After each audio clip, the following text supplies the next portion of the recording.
नमस्कार। डीएलएड द्वितीय वर्ष विषय हिंदी। और आज हम हमारी इकाई 6 है वो पूरी हो चुकी है। अब हम हमारी इकाई 7 के बारे में चर्चा करेंगे, जो कि है मूल्यांकन। मूल्यांकन मतलब होता है मूल्य को आंकना। हम लोग भाई किसी भी कार्य को करते हैं, उसका पता लगाने के लिए हम लोग उसकी जांच करते हैं कि किस प्रकार कार्य हुआ है, कितना हुआ, कितना सीखा है। अब बालकों के व्यवहार की जानकारी है वो मूल्यांकन के माध्यम से ली जाती है। मूल्यांकन के बहुत सारे तरीके होते हैं और बहुत सारे उपकरण होते हैं जिनके माध्यम से मूल्यांकन किया जाता है। संपूर्ण जो व्यवस्था है शिक्षण की, उसमें कहाँ तक व्यवहार में परिवर्तन होगा वो मूल्यांकन के माध्यम से ही ज्ञात हो सकता है। तो आइए हम मूल्यांकन के बारे में कुछ चर्चा करते हैं। हिंदी शिक्षण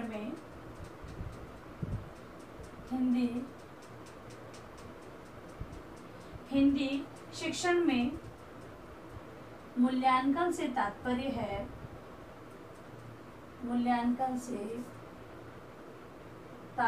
है इस बात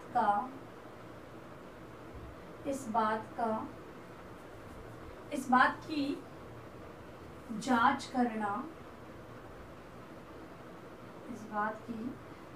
करना कि शिक्षण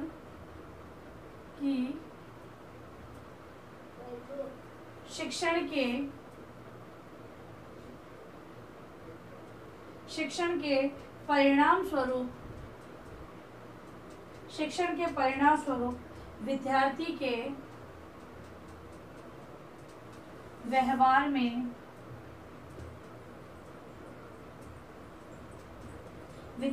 व्यवहार में क्या परिवर्तन हुआ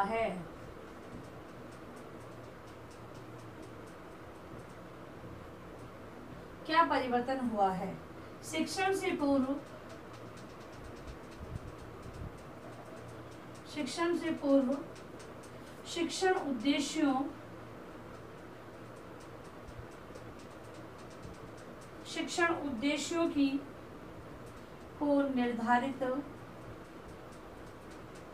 उद्देश्यों को निर्धारित किया गया था। शिक्षण छात्रों को उनकी प्राप्ति कहाँ तक हुई है। शिक्षण से छात्रों को उनकी प्राप्ति कहाँ तक हुई है। अध्यापक अपने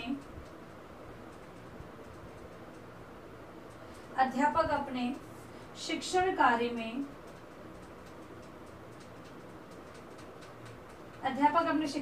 में कहाँ तक सफल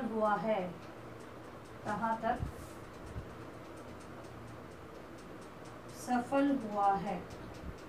देखिए, जो मूल्यांकन है, ठीक है, वो इस बात की जांच करता है कि विद्यार्थी के व्यवहार में परिवर्तन कहाँ हुआ है।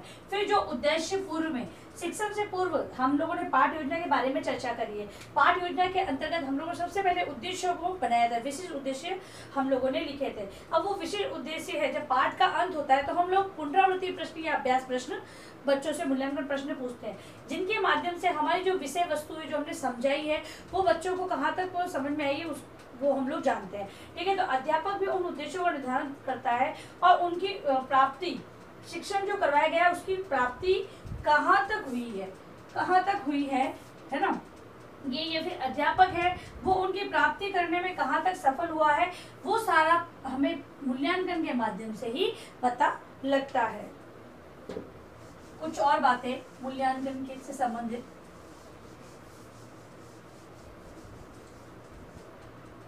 विद्यार्थियों की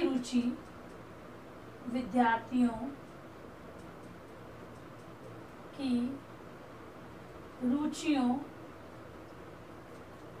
योग्यताओं, क्षमताओं, विद्यार्थियों की रुचियों, योग्यता, क्षमताओं और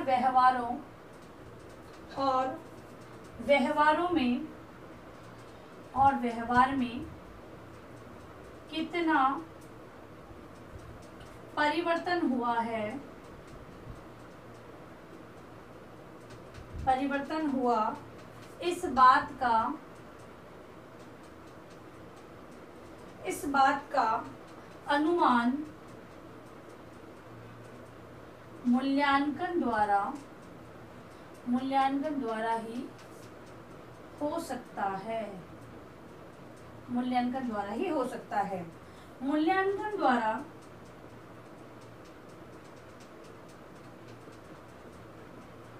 विषय वस्तु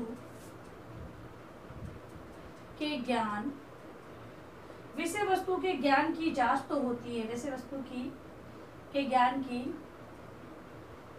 जांच तो होती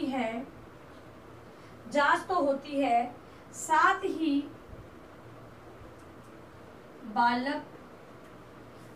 ही बालक की रुचियों योग्यताओं अभिवृत्तियों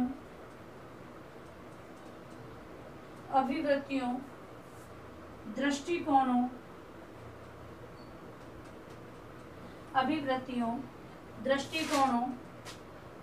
आदि के परिवर्तन व विकास की जांच भी होती है। ठीक है, विद्यार्थी ने कितना सीखा है, उसकी रुचि किसमें है, उनकी योग्यताओं के आधार पर वो कितना, उसकी अभिवृत्ति में कितना परिवर्तन आया है और दृष्टिकोणों में क्या परिवर्तन हुआ है, ये सारी जांच मूल्यांकन के आधार पर ही संभव होती है। इसलिए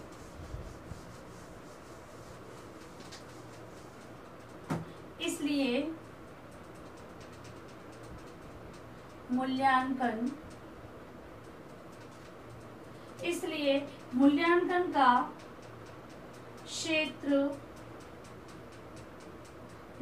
का क्षेत्र परीक्षा से अधिक व्यापक होता है, क्योंकि परीक्षा केवल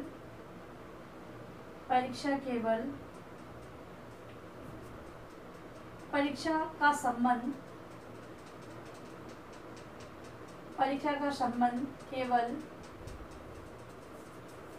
विषय वस्तु के ज्ञान तक ही सीमित होती है।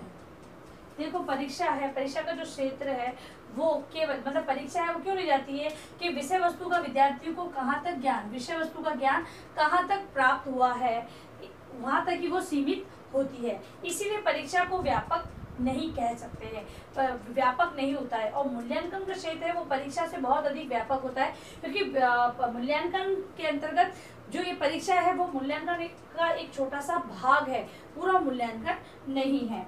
अब हम कुछ परिभाषाओं के माध्यम से चर्चा करेंगे। ये था मूल्यांकन का अर्थ। अब है परिभाषा। परिभाषा है सीसी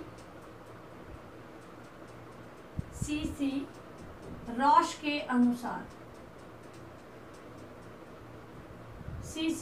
अनुसार मूल्यांकन का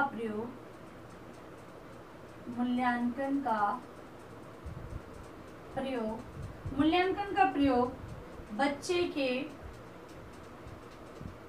संपूर्ण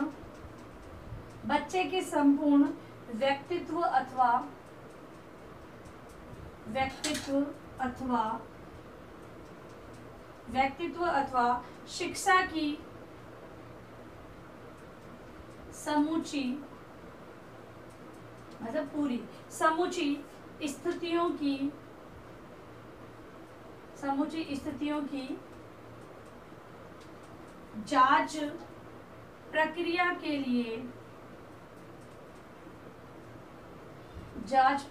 के लिए किया जाता है। ठीक है। मूल्यांकन का प्रयोग केवल परीक्षा पर नहीं आधारित है। मूल्यांकन के परीक्षा है वो मूल्यांकन का एक भाग है। मूल्यांकन तो क्या है, बच्चे के संपूर्ण व्यक्तित्व अथवा शिक्षा की समुचित स्थितियों की जांच की प्रक्रिया के लिए किया जाता है। मतलब कि संपूर्ण आजकल जो हमारा मूल्यांकन की प्रक्रिया चल रही है वो सतत एवं व्यापक मूल्यांकन की प्रक्रिया चल रही है, जिसके अंतर्गत की कक्षा के अंदर, कक्षा के बाहर ये कहें कि अध्यापक है वो पढ़ाते समय या पढ़ाने के बाद पाठ के अंत में मासिक या साप्ताहिक ये परखों के माध्यम से वो संपूर्ण मूल्यांकन विद्यार्थियों का करता है। अब इसके तरीके और उपकरण, मूल्यांकन के तरीके और उपकरणों की बात हम लोग करेंगे। तो मूल्यांकन का तरीका है, पहला परीक्षा, दूसरा दत्त कार्य जो बच्चों को कार्य दिया जाता है, तीसरा है प्रतियोगिताएं, चौथा तरीका है परियोजना, पांचवा है बहस या वाद विवाद जिसे हम कह सकते हैं, छठा है समूह चर्चा और सातवां है गतिविधियां। ये सारे हैं मूल्यांकन के तरीके। अब मूल्यांकन के उपकरणों की बात, तो उपकरण है प्रश्न, दूसरा अवलोकन, तीसरा परीक्षण, चौथा संचित अभिलेख, पांचवा पोर्टफोलियो,